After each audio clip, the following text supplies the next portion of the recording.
Hi friends, എല്ലാവർക്കും ദീപാസ് റെസിപ്പീസിലേക്ക് സ്വാഗതം. ഇന്ന് നമ്മൾ ചെയ്യുന്നത് വളരെ എളുപ്പത്തിൽ തയ്യാറാക്കാൻ പറ്റുന്ന ഒരു ക്യാപ്സിക്കം മെഴുക്കുവരട്ടിയുടെ റെസിപ്പിയാണ്. ഇതിനായി ആദ്യം തന്നെ പാനിലേക്ക് വെളിച്ചെണ്ണ ഒഴിച്ചു കൊടുത്ത് ഒരു 2-3 വെളുത്തുള്ളി ഒന്ന് ചതച്ചെടുത്തത് ചൂടാക്കിയെടുക്കാം. ഇതിലേക്ക് ഞാൻ ക്യാപ്സിക്കം ചേർത്ത് കൊടുക്കുന്നുണ്ട്. ഏത് കളറിലുള്ള ക്യാപ്സിക്കവും നിങ്ങൾക്ക് എടുക്കാം. ഞാനിപ്പോൾ നീളത്തിലാണ് അരിഞ്ഞിരിക്കുന്നത്.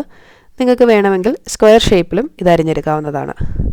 ഇതിലേക്കിനി ഒരു മീഡിയം സൈസിലുള്ള സവോള കൂടി ചേർക്കുന്നുണ്ട്. എരിവ് വേണമെന്നുണ്ടെങ്കിൽ ഈ ഒരു സമയത്ത് നിങ്ങൾക്ക് പച്ചമുളക് ചേർക്കാവുന്നതാണ്. ഞാൻ ചേർത്തിട്ടില്ല. ഇനി ഇത് നന്നായി ഒന്ന് ഇളക്കി കൊടുക്കുക. ഇതിലേക്ക് ഉപ്പുപൊടിയും മഞ്ഞൾപ്പൊടിയും ചേർക്കുന്നുണ്ട്. മുളക് പൊടി ഞാൻ പിന്നീട് ചേർക്കുന്നുണ്ട്. നിങ്ങൾക്ക് വേണമെന്നുണ്ടെങ്കിൽ ഈ സമയത്ത് വേണമെങ്കിലും അത് ചേർക്കാവുന്നതാണ്. ഇത് രണ്ടും കൂടി ചേർത്ത് നന്നായി ഇളക്കി കൊടുത്തതിന് ശേഷം ഇതൊന്ന് അടച്ചു വെച്ച് ആവിയിലൊന്ന് വേവിച്ചെടുക്കാം.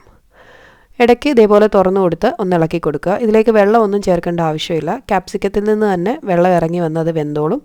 വേവണമെന്ന് പറയുമ്പോൾ ഇത് ഒരുപാട് വെന്തുടഞ്ഞു പോകേണ്ട, ഒരു പകുതി വേവ് അത്രയും മതിയാകും. ബാക്കി നമ്മൾ മെഴുക്കുവരട്ടിയൊക്കെ തയ്യാറാക്കുന്ന പോലെ തന്നെ ഒരല്പം എണ്ണ കൂടി ഒഴിച്ചു കൊടുത്ത് തുറന്ന് വെച്ച് വേവിച്ചെടുക്കുകയാണ് ചെയ്യുന്നത്. ഞാനിപ്പോൾ കുറച്ച് മുളക് പൊടി കൂടി ചേർത്ത് കൊടുത്തിട്ടുണ്ട്. ഇനി ഇതിലേക്ക് ഒരല്പം എണ്ണ കൂടി ഒന്ന് തൂക്കി കൊടുത്തതിന് ശേഷം സാധാരണ നമ്മൾ മെഴുക്കുവരട്ടികളൊക്കെ തുറന്ന് വെച്ച് വേവിച്ചെടുക്കത്തില്ലേ, ആ ഒരു രീതിയിൽ നമുക്കിത് തയ്യാറാക്കിയെടുക്കാം. വളരെ സിമ്പിളായിട്ട് ചെയ്തെടുക്കാൻ പറ്റുന്ന ഒരു ഈസി റെസിപ്പിയാണിത്. അപ്പോൾ എന്തായാലും നിങ്ങളെല്ലാവരും ട്രൈ ചെയ്ത് നോക്കണം. ഈ ഒരു റെസിപ്പി നിങ്ങൾക്ക് ഇഷ്ടപ്പെടുമെന്ന് വിചാരിക്കുന്നു.